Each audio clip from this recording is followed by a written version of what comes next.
An LSU police officer is thanking some Crimson Tide supporters this evening. That officer was hit by a car Saturday night after the game as he was escorting some Alabama team doctors on a motorcade right out of Baton Rouge. Karen Church joins us now with more on this. This is an amazing story, Karen. It is, Janet. As soon as the doctors realized what had happened, they raced out of their SUVs and went to work right away. But, oh, by the way, their equipment, all their medical equipment was on the plane headed to Tuscaloosa.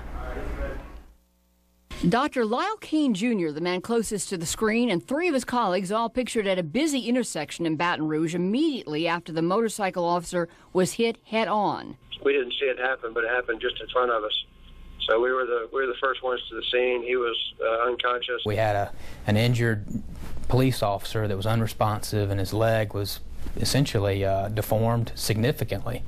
So we really just kind of went back to our basic training as we do in orthopedics and go through a very specific trauma checklist. And remember, all of the medical and surgical equipment that they had was on the plane. And all we had was our knowledge and our hands and our ability to work in a coordinated and teamwork type fashion. And that in itself was probably better than any equipment, is keeping everybody around us calm, because if we wouldn't have been there, it'd have been police officers and the general public.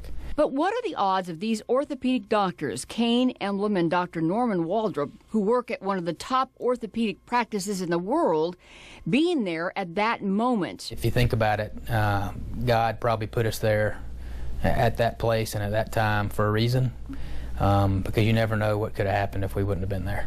We understand the police officer is doing well, but what do you think an LSU cop was thinking when he saw four doctors, all wearing Alabama shirts, put him in the ambulance? So I'm not sure he realized that we were with the Alabama hood at all, but I'm sure the other officers with him probably knew it immediately, and I'm sure it probably did look a little bit curious with a bunch of Alabama doctors surrounding an LSU officer. Now, we don't know if the LSU cop is being teased by his fellow officers, but as we just saw, the doctors who treated him were very happy to do so. Live in the newsroom, Karen Church, Fox 6 News on your side.